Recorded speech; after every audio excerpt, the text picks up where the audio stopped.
Hello friends, welcome to my YouTube channel. तो जैसे हमने पिछले वीडियोस में कुछ फॉर्मूले डिस्कस किए थे, अब मैं उसी के रिगार्डिंग हम कुछ क्वेश्चन डिस्कस करेंगे। मैंने बोला था वो फॉर्मूले इंपॉर्टेंट है, मतलब जिसने उनको मतलब आप बोलो चाहे क्रैम कर लिया या उसका बेसिक समझ लिया, वो इन क्वेश्चन को ईजिली कर पाएगा। मैं क्वेश्चन आपको करवाऊंगी कॉम्पिटिटिव वेव से, ठीक है, कि अगर हमें किसी कॉम्पिटिटिव एग्जाम में क्वेश्चन आता है तो ईजिली हम उसे कैसे सॉल्व कर सकते हैं। स्टार्ट करते हैं अपना फर्स्ट क्वेश्चन। और मैं ये भी कहना चाहूँगी कि मैंने इस 3D जो डिमेंशंस की मैंने प्लेलिस्ट बना रखी है, ठीक है। आप इसे 1 बाय 1 देखोगे तो आपको सारे कंसेप्ट इजीली क्लियर हो जाएंगे। चलो, find the vector and Cartesian equation. देखो, दोनों फॉर्मूले हमने कल डिस्कस कर लिए थे कि vector equation of a line क्या होती है और कार्टेशियन इक्वेशन ऑफ लाइन क्या होती है। फिर हमें बोला है कि जो भी वो लाइन है वो पास हो रही है किसी पॉइंट से और वो पैरेलल है इस वेक्टर से। देखो फॉर्मूला देखो, अब मैं साइड को थोड़ा लिख देती हूँ कि वेक्टर इक्वेशन हमने क्या पढ़ी थी, याद हो अगर, R lambda is equal to A plus lambda B. जितनी प्रैक्टिस करोगे उतने मतलब आपको इक्वेशंस वगैरह ज़्यादा जल्दी सामने आएगी, ठीक है। वेक्टर इक्वेशन होती है R is equal to A plus lambda B. मेरी जो फेवरेट है वो है कार्टेशियन इक्वेशन। मैं तो हमेशा जब भी क्वेश्चन करूँगी पहले कार्टेशियन इक्वेशन ही लिखूंगी, तब वेक्टर की तरफ चलेंगे हम, ठीक है। Cartesian equation of A line, मैंने जो बोला था कि मैं बार बार बोल रही थी मोस्ट इंपॉर्टेंट फॉर्मूला है कि अगर कोई भी आपको पॉइंट दिख जाए तो आप कार्टेशियन इक्वेशन कैसे लिखते हो, ठीक है। पॉइंट दिख गया, सीधी कार्टेशियन इक्वेशन उठाओ। क्या होती है, x माइनस x1 बाई ए, ठीक है। ए हमारे पास क्या होते हैं, ट्रैक्शन रेशियोज होते हैं, is equal to y minus y1 upon B is equal to z minus z1 by C. ये होती है कार्टेशियन इक्वेशन। मेरी सबसे फेवरेट इक्वेशन है कार्टेशियन इक्वेशन। इसकी हेल्प से मैं वेक्टर इक्वेशन निकाल दूंगी, कोऑर्डिनेट्स निकाल दूंगी, सब कुछ ही कर लूंगी, ठीक है। और मैंने पिछली वीडियो में ये भी डिस्कस किया था कि जो x1 y1 z1 है ये हमारे पास क्या होते हैं, पॉइंट्स होते हैं, ठीक है। पॉइंट्स होते हैं तो पॉइंट जी तो हमें क्वेश्चन में दे ही रखे हैं, पुट कर दें। मतलब मेरा x1 क्या हो गया, x1 हो गया 1, मतलब x minus 1 is equal to y minus 2 is equal to z minus 3। Clear. अब आप बोलोगे कि अब इसमें क्या पुट करें, ए बी सी, ये डायरेक्शन रेशियोज हम कहाँ से लेके आए, कहाँ से लेके आए, क्वेश्चन से लेके आओ। क्वेश्चन में सब कुछ दे रखा है। क्वेश्चन में अगर हम लास्ट लाइन को रीड करें तो लास्ट लाइन में लिखा है कि जो भी ये इक्वेशन ऑफ लाइन है ये पैरेलल है, किसके पैरेलल है, इस वेक्टर के। मतलब अगर ये इक्वेशन ऑफ लाइन है, यहाँ पे है ये दूसरी लाइन, ठीक है, पैरेलल टू द वेक्टर। ये है मेरे पास वेक्टर दे रखा 3i cap plus 2j cap minus 2k cap. अब जो बात बोलने जा रही हूँ ना, ये आगे आने वाले क्वेश्चंस में आपको बहुत इंपॉर्टेंट होने वाली है बात। क्या, अगर एक लाइन और दूसरी लाइन, दोनों लाइंस आपस में क्या है, पैरेलल हैं, इट मीन्स उनके जो डायरेक्शन रेशियोज होते हैं वो सेम ही होते हैं, एक ही होते हैं डायरेक्शन रेशियो। ये लाइंस और ये लाइन दोनों के डायरेक्शन रेशियोज क्या होंगे, सेम ही है। मतलब यहाँ से डी आर क्या निकल के आ रहे हैं, ये है 3 2 माइनस 2, मतलब जो इस लाइन के डी आर्स होंगे वही क्या होंगे, इस लाइन के डी आर्स होंगे। मिल गया, ए बी सी उठाओ, 3 2 माइनस 2 3 2 माइनस 2, मतलब पैरेलल के कंसेप्ट में दोनों लाइंस के जो डी आर होते हैं वो क्या होते हैं, हमेशा सेम होते हैं। तो ये बन गई, दो चीज़ें पूछिए, वेक्टर एंड कार्टेशियन इक्वेशन, ठीक है। कार्टेशियन तो बन गई, ये आ गया आपका कार्टेशियन इक्वेशन। अब इसी से वेक्टर इक्वेशन निकाल लो। वेक्टर इक्वेशन में हमें क्या चाहिए होता है, एक ए पता होना चाहिए और एक बी पता होना चाहिए। देखो मैंने बोला था बताऊंगी ए बी हम कैसे लेते हैं, जब मैंने ये फॉर्मूला डिस्कस किया था। जो ए होता है वो हमने पॉइंट्स लेने होते हैं, ठीक है। तो पॉइंट्स होते हैं ये जो एक्स माइनस ये पॉइंट ही होते हैं। तो पॉइंट आ गया आई कैप, दूसरा क्या आ गया plus 2j cap plus 3k cap. ये मेरे पास क्या आ गए, ए वेक्टर की वैल्यू।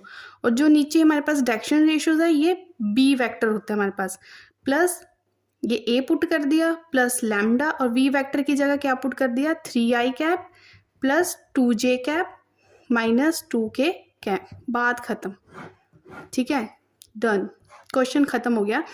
कार्टेशियन इक्वेशन भी होगी, और हमारे पास वेक्टर इक्वेशन भी होगी। कार्टेशियन इक्वेशन किसी पॉइंट में से पास हो रही है तो ये फॉर्मूला होता है, हमने फॉर्मूला लगाया, पॉइंट्स पुट कर दिए, ए बी सी क्या थे, डायरेक्शन रेशोज थे, वो हमें ऑलरेडी लाइन पैरेलल दे रखी है, डायरेक्शन रेशोज वहाँ से मिल गए। ठीक है, इसी की हेल्प से हमने वेक्टर इक्वेशन निकाली। वेक्टर इक्वेशन कैसे निकाली, जो पॉइंट्स होते हैं, जो गिवन पॉइंट होते हैं वो हमें ए वेक्टर देता है, और अगर हमें डायरेक्शन रेशोज पता है तो वहाँ से हम बी वेक्टर लिख सकते हैं। चलो सेम मैंने इसी तरह का नेक्स्ट क्वेश्चन एक और लिया है। नेक्स्ट क्वेश्चन में क्या है, क्या दे रखा है कि कार्टेशियन इक्वेशन लिखनी है हमें, और वो किसी पॉइंट में से पास हो रही है, और डायरेक्शन रेशोज दे रखे हैं। आई थिंक ये जिसको ऊपर वाला समझ आ गया वो कर सकता है दूसरे वाला। ठीक है, क्या लिखोगे कार्टेशियन इक्वेशन, एक्स माइनस होता है ना, पर ये ऑलरेडी माइनस है तो एक्स प्लस वन, पॉइंट लिख रहे हैं ना Y minus two is equal to Z minus zero. नीचे क्या लिखने होते हैं, डायरेक्शन रेशोज लिखने होते हैं, तो क्या आ गया 2 4 -3, है ना इजी। तो ये हमारा क्या आ गया, कार्टेशियन इक्वेशन मीन्स हमारा आंसर। डन। नेक्स्ट देखो थर्ड क्वेश्चन है, डिस्कस कर लेते हैं। ठीक है, तो मोस्टली मेरी वीडियोस इस तरह की से चलेगी कि एक वीडियो में मैं अपने थोड़े फॉर्मूले डिस्कस कर लूँगी और अगली वीडियो में उसी से रिगार्डिंग हम क्वेश्चंस करेंगे। तो नेक्स्ट है वेक्टर इक्वेशन निकालनी है। ठीक है, चलो इन्होंने वेक्टर बोला है, हम प्रैक्टिस के लिए कार्टेशियन इक्वेशन भी निकाल लेते हैं साथ में। और ये बोला है कि vector equation line joining the points, इन ए बी पॉइंट्स को वो लाइन ज्वाइन कर रही है। मतलब दोनों फॉर्मूले डिस्कस किए थे कि अगर हमें कोई गिवन वन पॉइंट दे रखा है तो उसमें से लाइन पास होके जा रही है तो कौन सी इक्वेशन लेनी है। अब यहाँ पे उसी की मॉडिफिकेशन फॉर्म है, यहाँ पे क्या बोल रहा है कि वो लाइन दो पॉइंट्स में से होके जा रही है। तो ठीक है, मुझे पता है कि दो पॉइंट्स के लिए फॉर्मूला होता है, मैं पहले फॉर्मूला लिख लेती हूँ। ठीक है, कार्टेशियन भी डिस्कस कर लेते हैं। मेरी फेवरेट इक्वेशन है Cartesian equation of a straight line. क्या होती है, एक्स माइनस फर्स्ट पॉइंट, मतलब एक्स माइनस, जो मैंने अभी पिछले क्वेश्चन में हमने सिर्फ डिस्कस किया कि जो हमारे पास लाइन थी वो एक पॉइंट से होके जा रही है, लेकिन अब गिवन 2 पॉइंट से होके जा रही है। ये वाला फॉर्मूला ये कब यूज़ होता है, जब कोई लाइन पास हो रही है कोई गिवन 2 पॉइंट से। ठीक है, फॉर्मूला लिख दिया। उसके बाद हमने क्या करना होता है, x1 मुझे पता है ये सारी वैल्यूज़ क्या है, x1 y1 z1, ये है x2 y2 z2, सब कुछ तो है, वैल्यूज़ ही पुट करनी है, कर दो। और एक बात मैंने और बतानी थी, जो ये फॉर्मूला है सेम ही है। देखो जो ये होते हैं ये डायरेक्शन रेशोज ही होते हैं।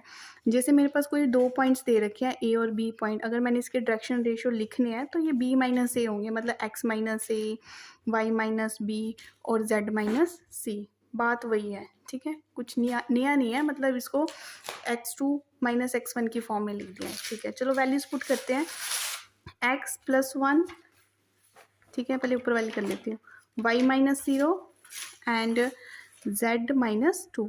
ठीक है, नीचे क्या वैल्यू आएगी, x2 माइनस x1, ये बन गया हमारे पास 4, y2 दिस, ये आ गया 4, और 6 माइनस 2 ये आ गया 4। मतलब ये मेरे पास क्या आ गई, कार्टेशियन इक्वेशन। कब, जब मेरी कोई इक्वेशन गिवन 2 पॉइंट से होके जा रही है। डन। ठीक है, चलो वेक्टर इक्वेशन तो पूछी गई है, उसकी भी बात कर लेते हैं।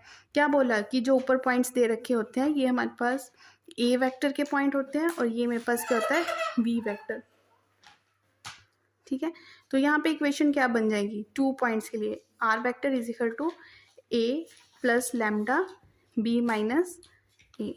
ठीक है, आई थिंक आप इसको सॉल्व कर लोगे, कुछ नहीं करना, सिर्फ वैल्यूज ही पुट करनी है। यहाँ पे मैं ये लिख देती हूँ कि ए वेक्टर क्या है और बी वेक्टर क्या है।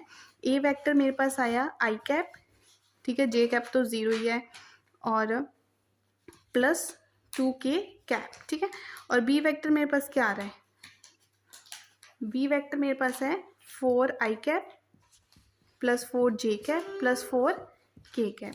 ठीक है, आप इसको सॉल्व कर लें। आई थिंक आपको ये वीडियो अच्छी लगी हो। अगर आपको ये वीडियो अच्छी लगी हो तो please like, subscribe and share the video. And जो मैंने पीछे वीडियोज़ हैं, मतलब इसी चैप्टर को मैंने कॉन्टिन्यूटी में रखा है, पिछले पार्ट्स आप डिस्क्रिप्शन बॉक्स में उसका लिंक दे रखा होगा, वहाँ पे जाके देख सकते हो। Thank you.